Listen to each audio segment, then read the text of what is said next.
caderneta de vacinação dos seus filhos. E não deixe que doenças como a poliomielite façam parte da história deles. Porque contra o arrependimento não existe vacina. A seguir, TV Câmara, ao vivo.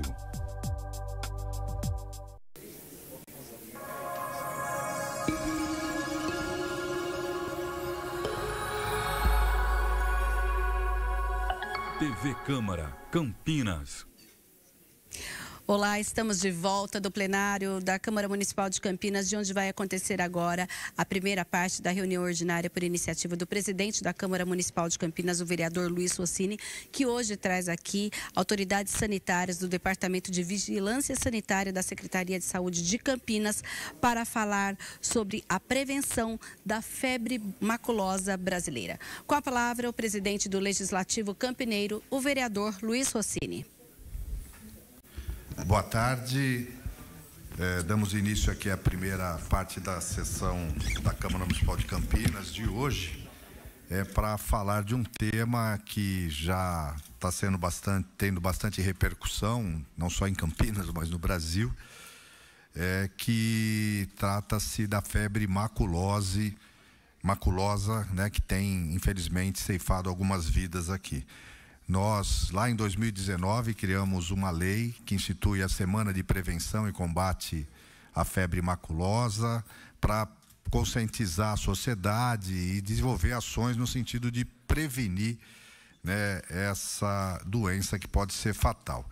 Conosco aqui, nessa abertura, para falar sobre esse assunto, nós temos mais uma vez a doutora Andréa von Zuben, que é diretora do Departamento de Vigilância em Saúde da Secretaria Municipal de Saúde, o Fausto de Almeida Marinho Neto, que é articulador do Núcleo de Arboviroses, Zoonoses e Determinantes Ambientais, a Daiane Morato, coordenadora de agravos e doenças da Devisa, e a Priscila Pegoraro, que é assessora técnica da Devisa. Conosco também, participando aqui desse momento, o vereador Paulo Haddad, que é presidente da Comissão de Política Social e Saúde da Câmara Municipal de Campinas, líder de governo, a vereadora Mariana Conte e a vereadora Débora Palermo.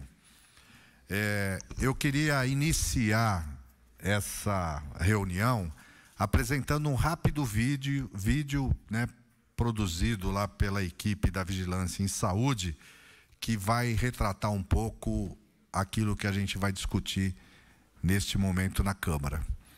Podemos rodar o vídeo? A febre maculosa é uma doença grave que pode matar em poucos dias, e o carrapato transmite a bactéria causadora da doença. Esse é o miquim, é a fase jovem do carrapato estrela. Se confundir com uma pontinha, uma pintinha na pele. Se a pessoa tiver febre no período de incubação, que é entre 2 a 14 dias depois de frequentar a área verde, deve procurar um serviço de saúde, um médico, e falar que ela esteve numa área que tinha presença de carrapato. A febre maculosa tem cura, tem um tratamento com antibiótico específico, não se automedicar, não frequentar a vegetação. Pisar na grama, sentar na grama, fazer o piquenique, deitar na grama, não faça isso. Principalmente quando está perto assim de uma lagoa, de um riozinho, de uma água, a vegetação ali é provavelmente infestada por carrapatos. Chegou em casa, tomar um banho quente, usar buchinha vegetal, fazer de novo a inspeção no corpo e remover esse carrapato com cuidado, de preferência usando uma pinça. Segura ele bem no meio do corpo e faz movimentos de torções suaves e puxa delicadamente, evitando apertar, esmagar ou quebrar o carrapato.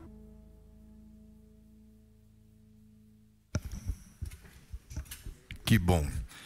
Eu quero dizer, doutora, que nós vamos, através da TV Câmara, passar esse vídeo com mais frequência na grade, que é importante levar essas informações para a população. Eu queria já de pronto passar a palavra para a doutora Andréa von Zuben, né, para que a gente possa compreender um pouco esse fenômeno que infelizmente tomou uma proporção muito grande, causando alerta, preocupação. Infelizmente as mortes, né, acontecidas causam realmente essa preocupação e conhecer um pouco as medidas que estão sendo adotadas para enfrentamento do que está acontecendo e até como prevenir que fatos como esse se repitam. Então, doutora André, agradecer mais uma vez a presença. Tivemos há pouco tempo atrás aqui falando da epidemia da dengue, né? Pensando que era só isso. Agora, de repente, estamos aqui para falar sobre febre maculosa. Obrigado pela presença. Eu que agradeço. Boa tarde a todos. Hoje foi um dia bastante, acho que exaustivo, né? Porque realmente a repercussão foi nacional disso que está ocorrendo. E eu queria, assim, eu vou passar para o Fausto. O Fausto é médico veterinário da nossa equipe, do departamento. Ele vai fazer uma breve apresentação em que a gente vai contextualizar um pouco o que está acontecendo nesse momento. Acho que a gente tinha marcado essa reunião há mais tempo, né? Eu correria, inclusive, nas minhas férias, eu não estaria. Voltei segunda-feira, temos toda essa repercussão e eu acho que o momento é bastante oportuno.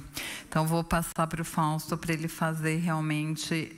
essa apresentação já foi feita hoje para os médicos, né, para todos os hospitais de Campinas, associações médicas, sindicatos. Depois foi feita uma coletiva de imprensa e agora estamos aqui, né? A coletiva ela abrangeu gente aqui de Campinas e fora de Campinas. É a terceira vez que a gente vai falar e a gente fica à disposição para tirar dúvidas.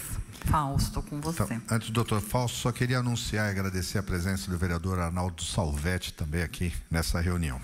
Doutor Fausto. Muito obrigado, boa tarde a todos. Obrigado pelo espaço. Acho que todo local que a gente possa falar de saúde e levar informação à população é muito bem-vindo. Bom, para contextualizar um pouco sobre o surto, né, que tem acontecido, ele está ocorrendo, né, então em curso, né, com alguns casos surgindo na Fazenda Santa Margarida, onde ocorreram 2 eventos, né, no dia 27 e no dia 3/6, 27/5 e 3/6. 2 eventos grandes, né, o do evento do dia 27 com aproximadamente 3.000 pessoas e o evento do dia 3/6 aí entre 8 e 10.000 pessoas. Nesses eventos, então, essas pessoas acabaram se expondo aí no local ao contato com o carrapato e já temos, então, dos 5 suspeitos até o momento, 3 já confirmados e 2 ainda em investigação. E dos 5, 4 já evoluíram a óbito. Bom, para falar um pouquinho sobre a febre maculosa, é uma zoonose, né? O que quer dizer? Que é uma doença que ela é transmitida entre animais e o homem, né? Caracterizada por uma doença febril aguda, que tem altas taxas de letalidade, ou seja, boa parte das pessoas que adquirem a doença acabam indo a óbito, né? A maior parte aqui nos casos para o município. Ela é causada por uma bactéria chamada Rickettsia rickettsii, que essa bactéria ela é transmitida pelo carrapato estrela, né, do gênero Amblyomma, né, espécie Amblyomma sculptum. E esse carrapato ele tem algumas fases de vida, né, como foi bem didático no vídeo, desde larvas, né, que é o popular McQueen, a ninfa, que é o vermelhinho, e as fases adultas, e todas elas podem transmitir aí a bactéria que causa a febre maculosa. Para isso, o carrapato geralmente ele fica preso ao corpo da pessoa em torno de 4 horas e consegue transmitir essa bactéria. Por isso que é importante que a gente se inspecione, né, quando a gente está exposto nessas áreas de risco e remova o carrapato quanto antes do nosso corpo, tá? Com cuidado para não esmagar, né, que isso também pode causar aí acelerar a infecção, caso esse carrapato esteja infectado. Mas é importante frisar que todos os carrapatos têm a doença, têm a bactéria? Não. Na verdade, é um percentual bem pequeno. Cerca de 1% dos carrapatos tem essa bactéria, né? E que causam a doença. A maioria não tem. Então, as pessoas vão ser parasitadas. A maioria das pessoas que são parasitadas não desenvolve a doença, né? É uma doença que ela tem uma incidência baixa, né? Então, tem poucos casos que acontecem, mas o que traz a grande importância é a letalidade, né? Apesar da incidência baixa, a letalidade dela é alta. Aqui, para exemplificar, né, de uma forma didática, o tamanho do carrapato, né, no vídeo também a gente viu que ele o McQueen, né, a fase de larva, ele é muito pequenininho. Então, ele passa despercebido muitas das vezes, né, mesmo sofrendo parasitismo, a gente acaba não enxergando. E ele fica preso por um tempo no corpo e acaba se desprendendo, e depois a gente não sabe que foi parasitado. Então, o simples fato de termos frequentado uma área onde há risco para a presença de carrapato já é um indicativo que, se a gente vem a desenvolver os sintomas, a gente tem que sair com uma suspeita e tratamento para febre maculosa. O carrapato estrela, então, como eu falei, ele transmite em todos esses estágios de vida, né? O McQueen, ele é menor do que um milímetro, né? A fase de larva dele. E por passar despercebido, muitos dos nossos casos acabam evoluindo a óbito por não ter essa ligação, né, da presença do parasitismo com esse vínculo aí para suspeitar da doença.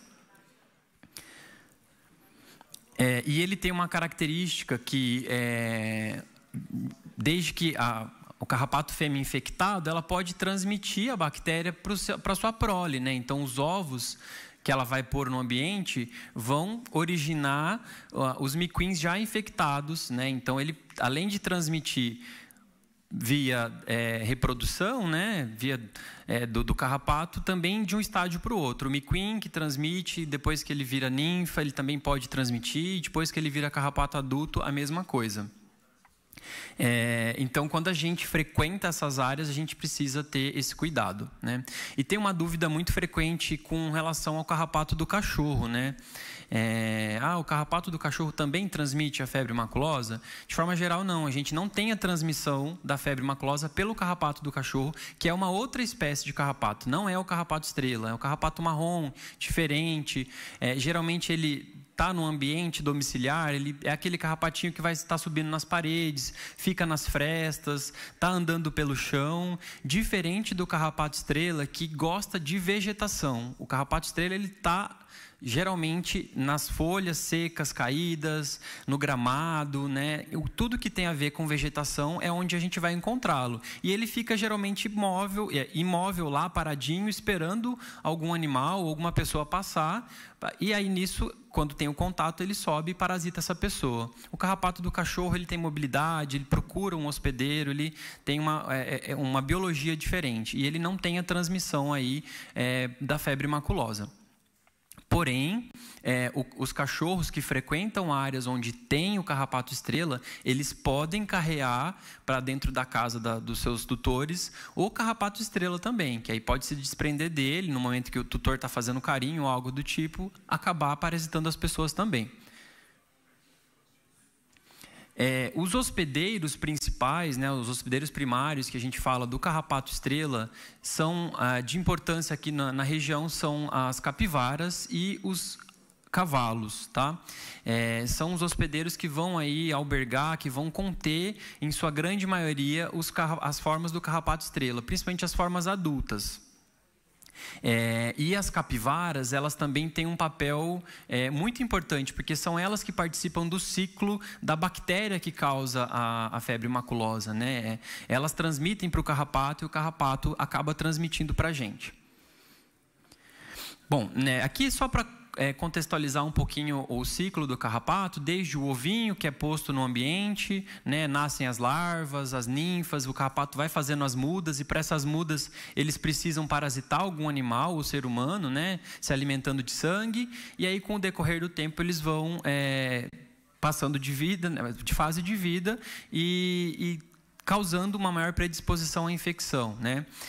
Geralmente, as formas de vida jovens, né, que é a larva, o McQueen ou o vermelhinho, eles estão mais presentes nesses meses de inverno, né? São meses mais secos.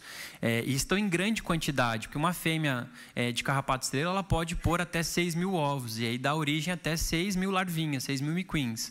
E esse período que a gente está agora é o período em que a gente tem a maior concentração de larvas e McQueens, né? Por isso que a gente tem uma maior ocorrência da doença nesse período. Os locais, né, de risco, então, onde a gente pode encontrar esse carrapato vetor? São locais onde tem vegetação, né? Todo local que tem vegetação, geralmente um curso hídrico, né? Um rio, um riacho, córrego, algum lago associado, são áreas onde o carrapato-estrela pode estar. Parques, fazendas, pesqueiros, matas, todo e qualquer local com vegetação é predisposto a ter o carrapato-estrela. E o que é muito importante, né, é que nesses ambientes a gente não consegue ter uma efetividade grande com controle químico, né? Então, passa veneno que mata o carrapato. Não funciona, né? O controle químico para o carrapato-estrela. Ele é muito ineficaz. Então, acaba que a gente precisa tomar medidas de prevenção, né? Ou evitar esses locais, no caso de parques, né? Preferencialmente se locomover pelas áreas de calçamento, pavimentação, para evitar o contato com esses carrapatos que possam estar na vegetação. Aqui um exemplo, né, lá no Lago do Café, a gente tem áreas pavimentadas, tem áreas gramadas. Se você for se deslocar de um lugar para o outro, dá preferência para os locais onde tem a calçada, evitando aí pisar diretamente, entrar em contato com a vegetação, tá? Porque o carrapato-estrela ele não gosta de ficar na área de pavimento, ele prefere a área vegetal. E esses locais geralmente estão associados à presença de capivaras, né, que são seus principais hospedeiros. As capivaras elas estão associadas a áreas de rios e lagos, porque elas são animais semiaquáticos, que elas se reproduzem, tem toda a sua ligação aí com esse ambiente. E onde tem capivara é bem provável que vai ter aí o carrapato-estrela também, na parte de vegetação. Bom, como que a gente reconhece, né, essas áreas? Então, tudo que tem a vegetação, curso hídrico, tem a presença aí dos hospedeiros, né, capivaras ou cavalos, ou alguns hospedeiros secundários, qualquer espécie animal pode também estar carreando o carrapato-estrela, tá? Gambá, macaquinho, saguis, cachorro, gato, galinha, boi, né? E que tenham conexões com áreas propícias, né? Às vezes é um local que tem um corredor ecológico, alguma mata que vai estar ligando com áreas verdes, são áreas do entorno que acabam sendo também propícias à transmissão aí dessa doença. Como que a gente acaba se infectando com a doença? Quando a gente se expõe a esses ambientes. E a gente se expõe aí ao parasitismo pelo carrapato. Então, se a gente vai em parques, a gente senta, a gente deita, a gente faz piquenique, faz ensaio fotográfico, né? Todo o lazer que a gente tem nessas áreas de risco acaba nos expondo ao carrapato. Ou mesmo para trabalho, né? Tem gente que trabalha em área rural e está sempre sendo parasitado também. Aqui é um exemplo de como o carrapato, ele geralmente fica na vegetação, né? Na pontinha do vegetal, do galho. Quando a gente passa, ele acaba subindo nas pessoas e vai fazer aí o parasitismo, né? Essa aqui é uma forma um pouquinho maior, já é fácil de ver. O miquim a gente não consegue quase que nem enxergá-lo. Como que está a situação, então, da febre maculosa em Campinas, né? Aqui um breve recorte, e a gente precisa entender primeiro como que o nosso território se dispõe, né? Campinas é uma cidade que tem muita área verde, tem muita área de mata, de vegetação. A gente vê nesse mapa, né? Essa parte mais marrom no centro do mapa de Campinas é a mancha urbana, onde tem a parte urbana da cidade. Todo o entorno que tem verde são áreas que são predispostas aí a ter a presença do carrapato. Então, a gente vê que é uma grande parte do município, né? Bem como a parte de recursos hídricos, né? A gente tem córregos e rios que estão distribuídos em todo o município, né? Aí predispondo a presença da capivara e, consequentemente, o carrapato-estrela, né? Que é o vetor da doença. Aqui é um mapinha que tem a distribuição de algumas áreas onde a gente já tem, historicamente, registros da transmissão de febre maculosa, né? A gente destacou as 5 principais áreas, que uma delas é ali no Jardim Chapadão, né? Onde teve já casos no passado na área militar. Região do Parque das Águas, também uma outra área que a gente já tem uma concentração de casos. Área verde do entorno da Lagoa do Florense e ali do entorno do Rio Capivari, são áreas que a gente também já teve muitos casos. O Recanto dos Dourados, lá no Carlos Gomes, e o Lago do Café e Lagoa do Taquaral, aqui na parte central da cidade. Tá? Essas são as principais regiões onde a gente teve mais casos, mas a gente tem casos distribuídos em outras áreas da cidade também. Né? São as áreas que têm essa concentração mais alaranjada aí no mapa, onde se concentram esses casos em maior abundância. Esse gráfico é para mostrar uma linha histórica aí dos nossos casos desde 2007, né, que é o momento que a gente começa a ter o registro no SINAM, né, que é o nosso sistema de agravos. A gente consegue ver em azul e em vermelho são os casos confirmados, né, em vermelho os casos que o paciente infelizmente evoluiu ao óbito, em azul felizmente conseguiu se curar a doença, tá? Uma doença tratável, né, como vocês já viram, um antibiótico específico vai resolver a situação, tá? E essa linha vermelha pontilhada é a nossa taxa de letalidade, né? Então, a gente vê que em alguns pontos a letalidade chegou aí a 70%, né? O que quer dizer isso? Que de cada 10 pessoas desse ano que tiveram a doença, pelo menos 7 foram a óbito. Neste outro gráfico, a gente consegue ver a distribuição dos nossos casos com relação à sazonalidade. Apesar da febre maculosa acontecer durante todo o ano, tem alguns meses em que a gente tem uma concentração maior de casos, que é coincidente com os meses onde a gente tem a presença maior também das fases de vida jovem do carrapato, porque eles estão em maior abundância.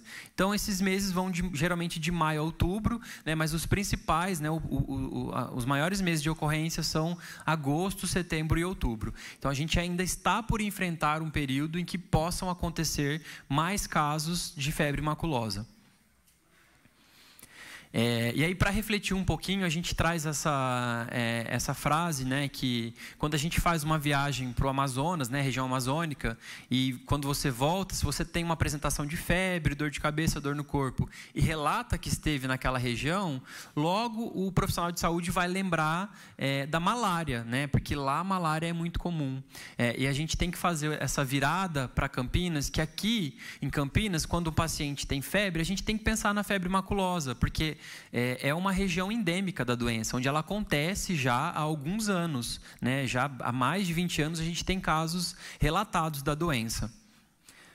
Então, todo paciente que frequenta uma área de risco e venha desenvolver febre aí nos próximos 15 dias, é uma pessoa que tem a suspeita de febre maculosa, logo ela deve procurar o serviço de saúde, informar que teve esse risco, para que ela já saia de lá com o tratamento específico para a doença.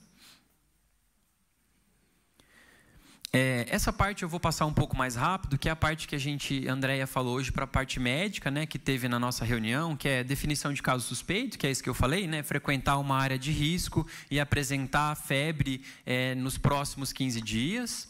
E aí essa pessoa tem que procurar o serviço de saúde. Aqui com os sintomas, né, que é uma doença que ela apresenta sintomas muito inespecíficos, né, que eles se confundem com outros agravos, né, dengue, covid, meningite, a gripe, né, que é febre, dor de cabeça, mal-estar, dor no corpo. Os sintomas iniciais, eles são muito comuns a outros agravos. E se a gente não relata que a gente teve um local de risco para contato com o carrapato, essa suspeita acaba passando batido e a gente tem uma evolução bem ruim, né? A gente tem aí que o ideal é que o tratamento seja estipulado em até 72 horas após o início dos sintomas, para que que o antibiótico consiga fazer efeito e a gente consiga ter a cura da pessoa. Quanto mais tarde, após a apresentação de sintomas, for desconfiado e iniciado o tratamento, pior é a progressão. Aqui é a nossa série histórica de letalidade, né? Como eu falei, a gente tem anos aí com 70% de letalidade, mas a nossa média está em torno aí de 50% e 60%, né? Que representa aí de 5 a 6 pessoas de cada 10 que foram a óbito por conta da doença. Este ano, né, em 2023, além desses casos do surto lá na Fazenda Santa Margarida, a gente já tinha outros 2 casos de febre maculosa, que infelizmente também evoluíram a óbito. Então, esse ano, de moradores de Campinas, né, a nossa letalidade para moradores de Campinas está em 100%, e Também para pacientes que adquiriram a doença aqui no município, também temos 100% de letalidade. Todas as pessoas que desenvolveram a doença acabaram indo a óbito. Como eu falei, é uma doença que se confunde com várias outras, né? Aqui várias delas, dengue, leptospirose, rubéola, sarampo, né? Por isso a importância da gente relatar e investigar o local de risco, né, desse paciente. O tratamento ele deve ser iniciado o quanto antes. Como bem foi pontuado no vídeo, a gente não deve tratar qualquer pessoa que tenha tido contato com carrapato. O contato com carrapato não quer dizer que a pessoa está com a febre maculosa. Lembra que eu falei que 1% dos carrapatos tem a bactéria, né? Menos de 1% até? Então, a maioria das pessoas que são parasitadas, elas não desenvolvem a doença. O tratamento ele deve ser iniciado após o início dos sintomas. Então, quem desenvolve febre, dor de cabeça, dor no corpo, deve procurar o serviço de saúde e iniciar o tratamento quanto antes. O tratamento ele não deve ser realizado de forma profilática, né? O que quer dizer? De forma evitar os sintomas, né? A gente não pode, porque a gente pode inclusive atrapalhar no curso da doença, prolongando aí o tempo que ela se apresentaria e atrapalhando inclusive a cura do paciente, tá? E sempre sob supervisão médica. Então, na dúvida, procure o serviço de saúde, que lá vocês vão ser instruídos quanto ao que deve ser feito. É um antibiótico específico, né? Como eu falei, foi a apresentação para os médicos, né? É uma doença de notificação obrigatória. Então, na suspeita, ela deve ser notificada, investigada e tratada. E com relação às ações que vêm sendo desenvolvidas, né, Campinas realiza sistematicamente ações já todo ano, né, de educação, de informação, tanto para a rede de assistência à saúde, quanto para a população, né, mas algumas ações relacionadas a esse ocorrido que a gente tem enfrentado, né, o que a gente tem em andamento, então, pela Secretaria Municipal de Saúde. O Comitê de Enfrentamento às Arboviroses, né, dengue, chikungunya e zika, ele vai ser ampliado para Comitê de Arboviroses e Zoonoses, né, que aí inclui a febre maculosa e outros agravos zoonóticos. Vamos ter uma sala de situação assistencial, né, para cuidar também dessa emergência com a febre maculosa. Estarão sendo realizados comunicados, aulas, né, tem uma aula que vai ser exposta em breve aí para os profissionais de saúde, para toda a rede privada e pública de atendimento à saúde. Vídeos educativos como esse que como foi veiculado aqui no início. E também algumas determinações aí, até que seja estipulada uma legislação específica para locais que estejam dentro de áreas de risco, né? Então, a lei que vai nos apoiar para que estabelecimentos em áreas de risco comuniquem o risco para os frequentadores desse local, né? Essa lei está para sair já em breve, e até lá a gente vai ter essa determinação da vigilância já para que se cumpra essa comunicação de risco nesses locais. Especificamente para a Fazenda Santa Margarida, né? O que a gente já fez, né? Na segunda-feira dessa semana, a Vigilância, a UVZ, já estiveram no local para entender um pouquinho da estrutura e do contexto deles lá. Já fez vistorias na segunda e na terça-feira. Ontem foi entregue um termo de ocorrência com a confirmação dos casos, já pedindo que eles, de forma imediata, forneçam, então, todos os eventos que ocorreram desde o dia 27, com lista, com o número de participantes desses eventos, e que eles comuniquem a esses participantes o risco que eles estiveram expostos nesse período. Além disso, foi pedido para que eles nos apresentem um plano de comunicação e medidas de prevenção da febre maculosa no local, então as medidas que eles têm que tomar com relação ao ambiente, isso condicionado para que próximos eventos possam acontecer. Então a vigilância vai estar acompanhando de perto essas modificações, né, e o cumprimento de tudo que precisa ser realizado para ter uma segurança para o público que vai frequentar esse local. Acho que vale frisar, né, que é um local que, assim como vários outros, públicos e privados, tem o risco, mas a gente não deve fechar, interditar um local como esse, porque é um local de lazer e o público tem que frequentar. O que a gente tem que trazer de forma enérgica para esses locais é que tenha que ter segurança para quem frequenta esse local. Então, evitar que essas pessoas que frequentam tenham contato com essas áreas verdes que possa predispô-las ao risco da febre maculosa.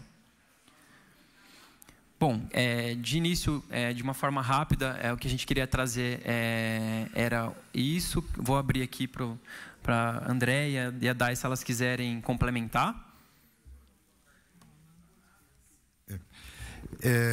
Bem, eu acho que é bastante esclarecedora a apresentação.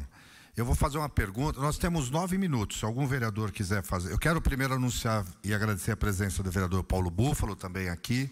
Vereador Luiz Cirilo, que está ao lado aqui, esteve aqui, mas acompanhando também a Associação de Proteção dos Animais. Vereador Carlinhos Camelô. Foi dito aí das áreas de risco, essas áreas de vegetação, próximas a rios, córregos, parques, e associados à presença da capivara. Uma dúvida que me trouxeram. Há forma de fazer um controle populacional das capivaras nesses locais? Me falaram que Curitiba, o símbolo da cidade é a capivara, presente nos parques, e a gente não ouve falar que lá tem febre maculosa. Há alguma ação que pode ser feita diretamente nos animais? Essa é uma dúvida que me passaram e eu repasso. Mas antes de responder, a vereadora Mariana Conte pediu a palavra, ela também pode complementar aí com o questionamento. Obrigado. Boa noite, quero cumprimentar o vereador Rossini, cumprimentar a Andréia, agradecer ao Fausto pelas informações e toda a equipe também. A minha pergunta, na verdade, porque foi apresentado, né, as áreas que são consideradas áreas de risco, né? Eu estava dando uma olhada no documento, peraí, deixa eu achar aqui que eu anotei. O documento, que é um documento que foi publicado pela SUSEM e pela Secretaria de Meio Ambiente do Estado de São Paulo em 2006, que é um documento técnico sobre o manejo e controle técnico da disseminação da febre maculosa, né? E eles colocam uma série de classificações e critérios para essa classificação. Então, minha primeira pergunta é que se todas essas áreas estão classificadas segundo os critérios técnicos como área de risco. Essa é a primeira pergunta. E aí, nesse documento, eles colocam, inclusive, que essa classificação pode durar 5 anos e aí ser prorrogado, e fala sobre inquérito sorológico e também políticas de manejo, inclusive políticas de manejo do hospedeiro principal, que no caso seria a capivara, né? Mas também de inquérito sorológico sobre a ocorrência ou não da febre maculosa, como o Fausto disse, né? Não são todos os carrapatos que são contaminados, você tem uma porcentagem, mas então esse documento aponta o acompanhamento. Então, minha pergunta desde quando que essas áreas estão classificadas sobre área de risco, se tem sido realizado esse tipo de inquérito, quais as políticas de manejo do hospedeiro. E aí, também uma pergunta em relação aos dados apresentados, que aí o Fausto apresentou a variação das ocorrências, né? Então, a minha pergunta o que explica, uma hipótese, é claro que é sempre uma hipótese, porque, né, mas na opinião da Secretaria, o que explica essa variação, seja o da ocorrência ou o registro, né, claro que em alguns momentos pode ser que esteja registrando mais ou menos, mas a ocorrência não esteja variando. Essa é a pergunta. E o que explicaria também a variação na taxa de letalidade, se é exatamente a questão da identificação dos sintomas e aí, no caso, a relação com a política da Secretaria da Assistência em Saúde. Essas são as minhas perguntas. Obrigado. Só pergunto, o vereador Aldo Salvetti você queria fazer algum questionamento? Ok. Vereador, só para especificar, foi a resolução conjunta do SMA e SUSEM de 24/3/2016. Ok. Então eu passo aqui ou para a doutora Andréia ou Fausto para responder os questionamentos. Bom, eu queria fazer um esclarecimento aqui para os vereadores e que eu acho que vocês têm que chamar outra secretaria para responder essa pergunta, que não é a Secretaria de Saúde. Manejo de capivaras no município de Campinas é responsabilidade da Secretaria Municipal do Verde e Meio Ambiente, Departamento de Proteção e Bem-Estar Animal. A saúde não tem como, em todas as atribuições ainda, pensar em manejo de capivaras. Então, a gente realmente, essa atribuição há vários anos, desde que foi criado o Departamento de Proteção e Bem-Estar Animal, deve fazer uns 10 anos que é deles. E eu acho que seria bem bacana eles poderem ter esse espaço. Eu sei que eles têm algumas ideias, já tentaram algumas coisas, eles estão com uma política, mas para esclarecer, eu não consigo com todas as nuances que eu imagino que tenha, né? Sobre esta legislação já é diferente, isso é nossa parte, a gente que faz, né? Que é critérios para ser área de transmissão ou área de risco ou não ser, né? Então tem vários critérios. Campinas, a gente é considerada área de risco quando ainda não teve transmissão estabelecida. Então, por exemplo, a Fazenda Santa Margarida, ela na verdade era uma área de risco pelas características ecoepidemiológicas, mas nunca havia tido transmissão lá. Agora ela passa a ser uma área de transmissão. Então, mudou um pouco. Esses inquéritos, né, que é um inquérito soroepidemiológico que deveria ser feito nas capivaras e, às vezes, em cavalo, embora tenha saído a política, a gente não tem laboratórios capazes de fazer, que deveriam ser os laboratórios oficiais do Adolfo Lutz. Quando eles lançam a política, a gente fica muito contente, porque a gente eu sempre tenho esse incômodo, né? Mas, gente, se a gente não olha para a capivara, para o cavalo, a gente vai acabar olhando o ser humano e isso não vai ser bom. Óbvio, né? O sentinela não podia ser o ser humano, mas não se estruturou essa rede de diagnóstico para isto. Então, é algo que não depende do município, isso não aconteceu. Sobre a variação tanto da sazonalidade, e aí eu tenho uma péssima notícia. A gente está em junho, a gente está com surto, a gente está começando a sazonalidade da doença e a gente vai só aumentar o número de casos até outubro. Por que acontece isso? Porque o carrapato ele tem várias fases, como o Fausto explicou, e a fase que a gente é mais parasitado é a fase de micuim, que é a larvinha. E nessa fase a população não percebe que ela foi picada, que ela foi parasitada, é muito pequeno. Bom, quem é de sítio, fazenda, deve saber, né? É um pontinho, às vezes a gente só percebe quando a gente já está coçando e arrancando o carrapato. Então, quando o carrapato está maior, a população percebe, tira do corpo e não tem muito caso. E a taxa de letalidade alta, e que ela varia, e a gente está em 100% esse ano, todos os nossos casos morreram, ela acontece por quê? Porque aí é a importância da gente estar aqui. De cada 100 febres que um médico atende, 200, talvez uma venha a ser febre maculosa. E qual que é o hábito da prática clínica? Os médicos eles vão no que é mais conhecido. Então, é muito comum falar assim, eu acho que é dengue, eu acho que é uma virose, eu acho que é uma gripe, e acaba não perguntando de antecedente. Você frequentou uma área de mata? Não pergunta, não trata. Passa 72 horas, agrava e morre, porque é uma doença de agravamento muito rápido. Então, qual que é o nosso objetivo? A gente vai falar para duas coisas. A população saber, Campinas é área endêmica. Eu estive numa área de mata. Doutor, eu estive numa área de mata. Eu estou com febre alta, eu tive, e é importante falar. E que as pessoas perguntem, né? Os médicos perguntem. Então, hoje, a gente, nessa reunião das 11 horas, propôs aos hospitais públicos e privados que isso esteja na ficha de anamnese do paciente, né? Perguntar, porque aquilo que o Fausto falou, que a gente achou bacana falar isso. Se a gente for para Amazonas e voltar com febre, não vai ter um médico que não vai pensar em malária.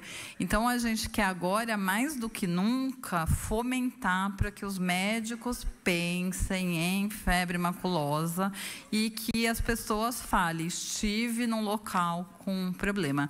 E a taxa de letalidade ela é alta por falta de tratamento. É um tratamento simples, antibiótico disponível na rede inteira, barato, oral. Não devia estar morrendo tanta gente.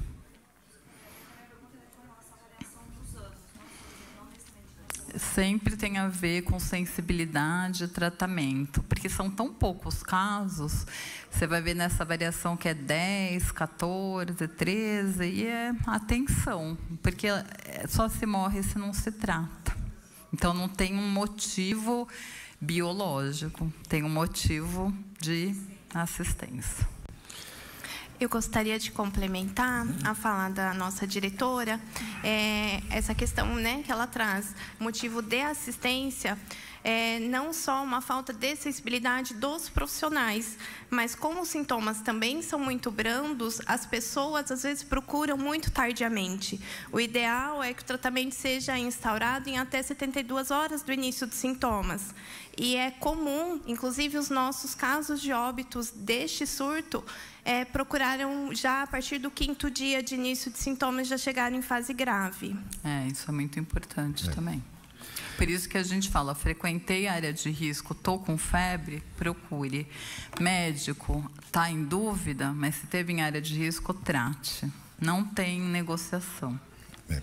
Bem, infelizmente vamos ter que encerrar essa primeira parte da sessão, porque daqui a pouco começa a nossa reunião ordinária. Agradecer a Daiane, o Fausto, a doutora Andréia, a Priscila, por terem vindo aqui trazer esses esclarecimentos. Você que assistiu e está assistindo, se frequentou área de risco, mata, córrego, com presença de capivara, fique atento. Qualquer febre, procure imediatamente um médico e fale que você esteve presente num desses locais. Isso pode ser fundamental para diagnosticar e tratar precocemente. Agradecer ao vereador Araldo Salvetti, vereador Paulo Haddad, vereadora Mariana Conte, vereador Paulo Búfalo, vereadora Débora Palermo e vereador Priscila por participarem dessa primeira reunião.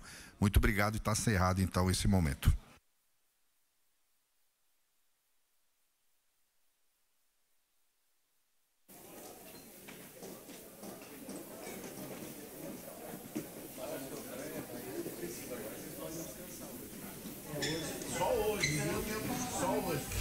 Encerrada a primeira parte da reunião ordinária, nossa transmissão ao vivo fica por aqui. Mas aguarde que dentro de instantes nós voltaremos com a abertura da 37ª reunião ordinária. Não saia daí.